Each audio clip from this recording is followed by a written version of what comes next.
Tadi sudah dijelaskan oleh Pak Aris bahwa kalau kita bicara perizinan berusaha itu dibagi menjadi dasarnya risiko ya. Risiko rendah nanti cukup dapat NIB, kemudian risiko menengah rendah itu dapat NIB, kemudian sertifikat standar declare, SS itu declare sendiri, kemudian risiko menengah tinggi ada NIB sama sertifikat standar, tapi selanjutnya ada verifikasi, declare tapi diverifikasi. Yang terakhir risiko tinggi itu ada NIB, sertifikasi verifikasi dan izin. Hulu migas itu masuk yang paling bawah. Saya kasih warna merah ini. Merah ini lebih menggambarkan risiko ya, warna hijau, kuning, merah ini bukan partai ya. Tolong jangan salah dimaknai gitu ya. Ini dari stop dulu. Kalau kita bicara risiko, kemudian kalau kita bicara persyaratan dasar tuh ada 3 ya. Ini memang selama ini ada beberapa hal yang masih menjadi isu. Beberapa kegiatan kita itu belum bisa dilaksanakan karena persyaratan dasarnya ini masih berproses. Jadi pertama, semua kegiatan itu harus memiliki persetujuan lingkungan, baik berupa UKL atau AMDAL ya. Yang kedua, harus memenuhi kesesuaian tata ruang. Tata ruang di darat itu nanti urusannya dengan ATR, tata ruang di laut dengan KKP. Kemudian yang terakhir, persetujuan bangunan gedung. Itu dari PUPR. Nanti akan saya jelaskan secara khusus bangunan gedung di hulu migas itu masuk ke dalam BGFK, bangunan gedung fungsi khusus, dan itu masuk di dalam coverage dalam PLO, personal layak operasi dari Dirjen Migas. Lanjut. Kalau di industri selain hulu migas, proses seperti ini seperti disebutkan Pak Aris tadi. Jadi ada analisa risiko, kemudian itu ya, kemudian ada pelaku usaha mengurus dokumen lingkungan, tentunya sesuai dengan risikonya tadi.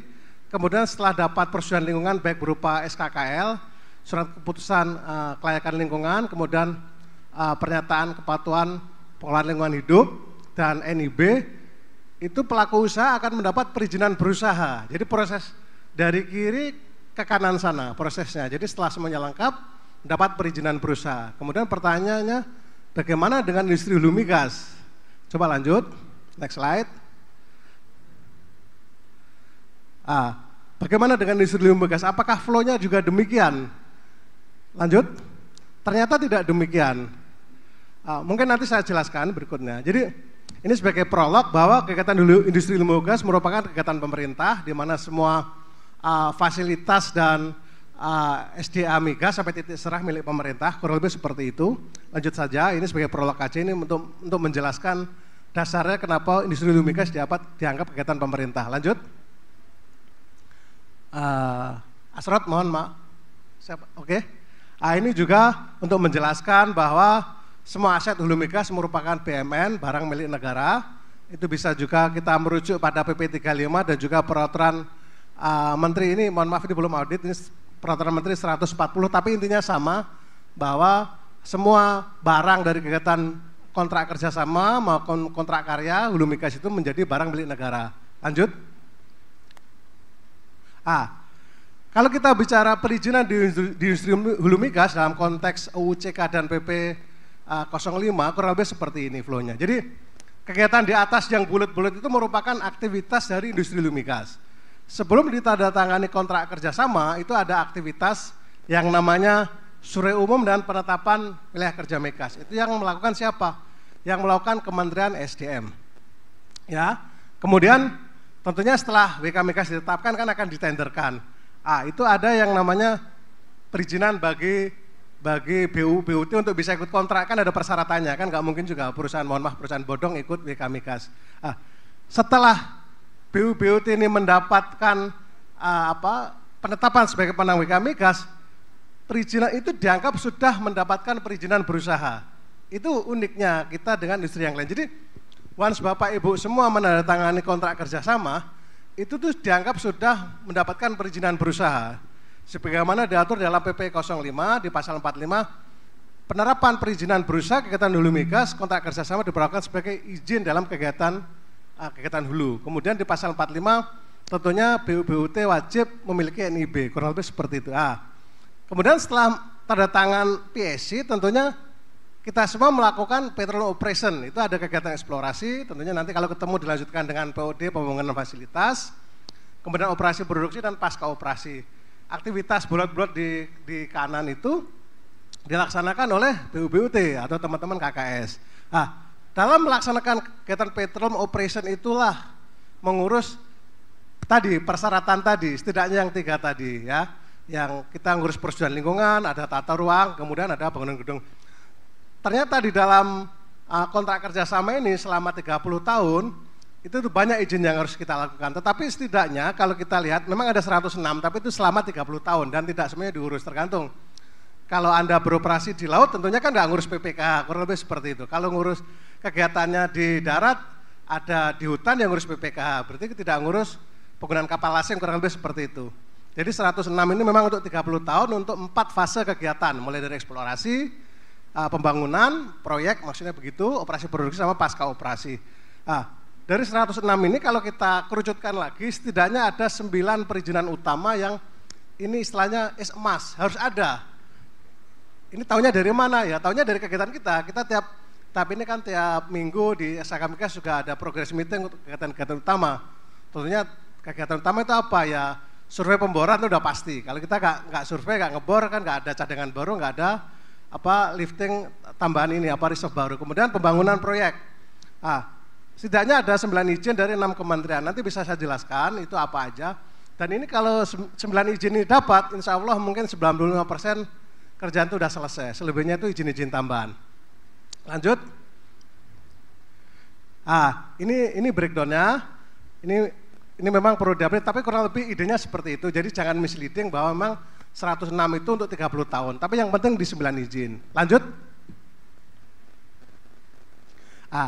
Ini saya share aja ya, ini slide-nya kok ada tulisannya Medco, benar ini memang sharing dari teman-teman IPA, saat itu mengundang Medco, kita pengen tahu perizinan di tempat lain itu seperti apa sebenarnya. Ini teman-teman Medco di Malaysia sharing, jadi kalau di Malaysia itu PSC itu kontraktor tidak boleh berhubungan langsung dengan kementerian lembaga, kurang lebih seperti itu. Petronas yang mengurus semua izin dengan kementerian terkait, jadi izin itu kan ada aspek teknis dan administrasi. Aspek teknisnya itu diselesaikan oleh K3S. Semuanya udah selesai, baru nanti sidang itu Petronas yang di depan bersama bersama K3S. Di sana itu ada yang namanya JKZEE, yaitu Jawatan Kuasa Zona Ekonomi Eksklusif. JKZEE itu nggak tahu kalau di Indonesia itu padanannya apa, tapi yang jelas itu adalah kementerian yang menentukan perizinan di Malaysia. Oke, lanjut. Jadi di sana prosesnya lebih cepat ini, tapi bukannya di sana nggak ada izin, di sana ada juga. Ini kalau kita lihat, kalau di Malaysia itu tahapan kegiatannya dibagi 4, yaitu accurate acquisition, tentunya itu tanda tangan WK untuk dapat wilayah kerjanya, kemudian melakukan kegiatan petroleum operation dalam rangka eksplorasi dan development, kemudian setelah dibangun kan ada produksi dan kemudian decommissioning. Di Malaysia juga ada, ini kalau kita lihat namanya persetujuan lingkungan tak AMDAL juga ada. Ini kalau kita lihat di explorasi development di bagian item nomor 3 itu kan ada 34 itu kan ada environmental impact assessment. Jadi di Malaysia juga ada namanya AMDAL juga ada, cuma pakai bahasa Inggris ya. Cuma di Indonesia ini kalau bahasa Inggris jadinya mahal, ya kan? Es teh 5.000, iced tea jadi 20.000 kan gitu. Kopi hitam 5.000, black cafe berapa Bang? 30.000. Jadi di Indonesia jangan diinggriskan, jadi mahal ini. Northern Sumatera jadi mahal nih gara-gara ini, jangan-jangan nih diinggriskan nih. jadi kalau di sana kuat di assessment-nya ya. Jadi sama sebenarnya ada, cuma aspek ini teknisnya diperkuat. Jadi kalau di Malaysia sama ya 30 tahun ini kan sama ini kan, mulai dari accurate acquisition sampai decommissioning itu ada 45 assessment selama kontrak itu sendiri. Kalau di kita tadi ada 106 ya. Itu sebagai perbandingan. Nanti PR kita bersama Pak Haris bagaimana supaya industri hulu migas ini bisa dapat dukungan gitu. Alhamdulillah selama ini juga sudah berjalan, tapi memang namanya room for improvement kan akan selalu ada. Lanjut. Ini kalau dalam konteks UCK itu kan memang itu basis dari semuanya ya. Undang-Undang Cipta Kerja itu nanti kan diturunkan menjadi PP ya. PP ini yang terkait PP yang kemudian PP diturunkan menjadi permen-permen jenisnya. Kalau kita evaluasi lebih dalam, kurang lebih ada 9 perizinan ini yang memang harus di tangan gitu supaya kegiatan WPNB itu bisa dilaksanakan. Otherwise ya nggak bisa gitu. Anda kalau nggak punya ini persetujuan lingkungan nggak bisa kerja, nanti gakum masuk. Tapi itu pun kita sudah melakukan beberapa usulan improvement ya. Misalkan untuk kegiatan eksplorasi ini sudah kita usulkan supaya ada satu tahapan yang namanya permintaan studi. Ini perlu waktu di KLHK. Nanti kita usulkan kita yang menyetujui, itu yang pertama. Yang kedua, UKL-UPL kan dulu sebelum UCK ini kan disetujui di daerah. Sekarang ini disetujui di pusat tapi oleh Bu Menteri. Jadi prosesnya agak takes time ya. Kita usulkan bagaimana kalau bisa disetujui oleh Pak Dirjen, kurang lebih seperti itu. Jadi paling enggak bisa ini sedikit percepatan. Juga termasuk kami mengusulkan kegiatan-kegiatan pre-work yang tidak berdampak penting langsung terhadap lingkungan. Misalkan orang mau ngebor, itu kan ada buka jalan ya kan, ada site preparation itu bisa dilaksanakan dulu. Nanti waktu mau tajak, mau nutuknya itu nunggu persetujuan lingkungan. Itu beberapa usulan yang sedang kita lakukan. Dan seterusnya, kurang lebih seperti itu. Ada 6 ini kalau di tangan insya Allah 95 pekerjaan itu inilah bisa dilaksanakan. Lanjut. Halo, lanjut. Ini kegiatan hulu migas secara overall mulai dari PSI tanda tangan sampai pasca operasi memang ada titik-titik yang menjadi krusial ya. Terutama kalau kita lihat di sini persetujuan lingkungan itu nggak bisa wujudnya. Kalau eksplorasi kan UKL-UPL kalau kita lihat di nomor 1 itu harus bisa jalan setelah ada kesulitan tata ruang. Kalau tata ruangnya nggak ada ya kita nggak bisa mengurus persetujuan lingkungannya. Tadi ada 3 perizinan dasar, kemudian juga termasuk pertek-perteknya. Kalau kita ngebor tentunya ada ini dumping dan sebagainya. Demikian juga dan seterusnya. Jadi memang ini titik-titik penting yang merupakan milestone yang harus dipenuhi oleh kita semua. Lanjut. Ini detailnya terkait tata ruang. Alhamdulillah di dalam untuk tata ruang darat ini sudah diakomodir di PP 09 dengan dukungan, kemarin sempat ada isu ini ya, approval teknis lah secara MST dengan dukungan tentunya Bang Angga, Pak Aris juga, Pak siapa ya kemarin Pak itu yang rapat sama kita itu? Direktur rencana itu Pak saya lupa saya ini, Pak Edi juga ya, itu alhamdulillah untuk darat sudah beres Bang, jadi terakhir itu selama dokumen lengkap 5 menit disetujui ya, betul ya Bu Farida ya, tepuk tangan dong buat BKPM. Cuma untuk yang KKPRL yang di laut ini masih ada isu ya, nggak apa-apa, nanti kita coba selesaikan ya. Ya itu nanti kita sudah sampaikan, nanti kita bahas detailnya bagaimana. Lanjut. Untuk tata ruang laut tadi saya sebutkan memang ada isu dan kita juga sedang berproses. Isunya terkait teknis mendapatkan kesesuaian tata ruang lautnya sendiri sama isu terkait dengan ini tarif PNBP. Kita sudah berkomunikasi di KSP, sudah disepakati akan diambil tarif 0 karena ini kegiatan pemerintah. Surat dari Pak Menteri SDM juga sudah dikirim ke Pak Menteri KP ya. Semoga ini ada titik terang, tapi secara substansi sebenarnya para pihak sudah sepakat. Kegiatan pemerintah harusnya tidak kena PNBP, kalau seperti itu. Lanjut.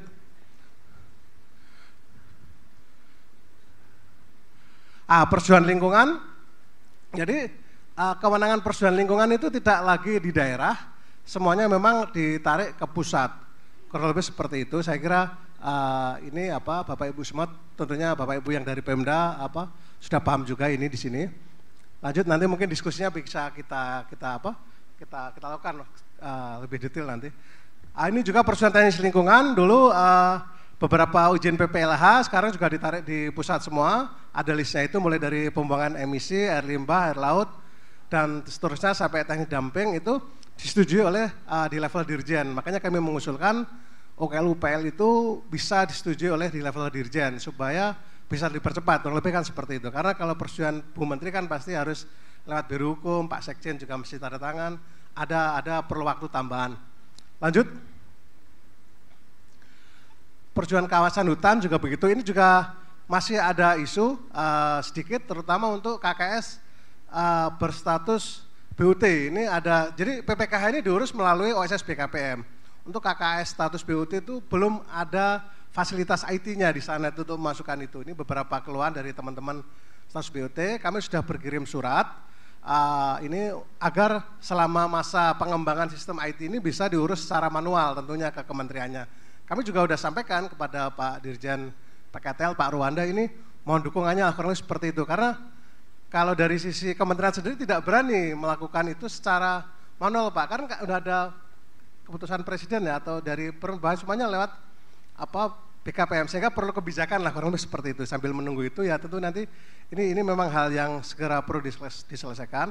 Nah ini tentunya perlu dukungan dari Pemda, karena PPKH ini tidak bisa jalan jika tidak ada rekomendasi dari Pak Gubernur atau Ibu Gubernur, dan juga tentunya adanya analisis status fungsi kawasan hutan dari Balai Pemantapan Kawasan Hutan. Lalu seperti itu, lanjut. Beberapa kegiatan operasional yang saat ini memerlukan dukungan dari stakeholder daerah, dalam hal ini Pemda Kabupaten, Kota atau Provinsi, tentunya SIPA masih, kemudian izin operasi klinik, rekomendasi penggunaan kawasan hutan, kemudian pemberian pertimbangan teknis kepada gubernur terkait rekomendasi penggunaan kawasan hutan. Juga kemarin juga untuk itu crossing dari pipa di bawah sungai itu juga perlu rekomendasi dari BBWS. Jadi kami tetap ini memerlukan dukungan dari Pemda supaya kegiatan ini hulu migrasi dapat berjalan dengan baik dan manfaatnya bisa kita rasakan bersama. Lanjut.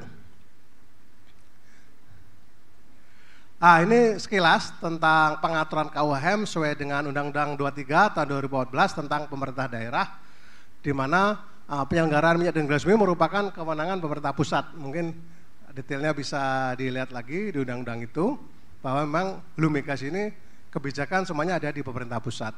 Lanjut.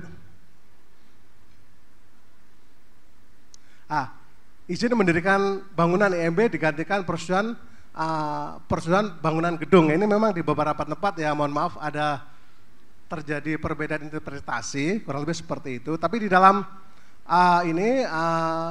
Undang-Undang nomor 28 tentang bangunan gedung telah menghapus yang namanya IMB. Kemudian ada yang di PP 16, PP 16 tahun 2021 pasal 1 itu menyebutkan definisi bangunan gedung. Tapi intinya begini, di situ ada yang namanya BGFK, bangunan gedung fungsi khusus, di mana di dalam pasal 104 itu disebutkan kriterianya apa bangunan gedung fungsi khusus. Itu fungsi khusus mempunyai kerahasiaan tinggi untuk kepentingan nasional, penyelenggaraan bangunan gedung dapat membahayakan masyarakat di sekitarnya, kemudian memiliki persyaratan khusus yang dalam perencanaan dan pelaksanaan membutuhkan teknologi, kemudian memiliki risiko yang tinggi. Jadi bangunan hulu migas ini di luar, yang utama tentunya ya fasilitas produksi itu menurut definisi ini adalah masuk ke dalam definisi bangunan gedung fungsi khusus, kecuali memang bangunan penunjang, misalkan musola ya, musola kan masjid, misalkan di wilayah situ ya, itu kan tidak memiliki kerahasiaan yang tinggi, tidak, ya memang semua orang bisa pakai juga faktanya. Itu mungkin bisa nanti terkait dengan persetujuan bangunan gedung itu, yang itu mungkin bisa nanti dimintakan ke Pemda. Lanjut. Ini BGFK ditetapkan oleh Menteri sesuai dengan PP 16 tadi di pasal 106, kemudian fasilitas produksi migas masuk ke dalam kriteria bangunan gedung fungsi khusus. Lanjut. Ini mungkin penutup. Cuma gini, ini buat Bapak Ibu semua, khususnya ya Bapak Ibu yang dari Pemda, even misalkan itu kita mengurus izin, tetapi tidak bisa dikenakan retribusi, karena di dalam Undang-Undang nomor 28 tahun 2009 itu jelas sekali dinyatakan bahwa tentang pajak daerah dan retribusi daerah, menyatakan bahwa objek retribusi IMB adalah pemberian izin untuk mendirikan suatu bangunan. Coba ini catatan pentingnya, tidak termasuk objek retribusi adalah pemberian izin untuk bangunan milik pemerintah dan pemerintah daerah. Sementara kita tahu sendiri, semua fasilitas industri hulu migas itu merupakan BUMN, jadi statusnya bangunan barang milik negara, sekalipun nanti kita mengurus ini persetujuan bangunan gedungnya tidak bisa dikenakan retribusi, karena kalau kita laksanakan ya kita melanggar Undang-Undang nomor 28 ini. Demikian Bang Angga yang dapat saya sampaikan. Terima kasih. Assalamualaikum warahmatullahi wabarakatuh.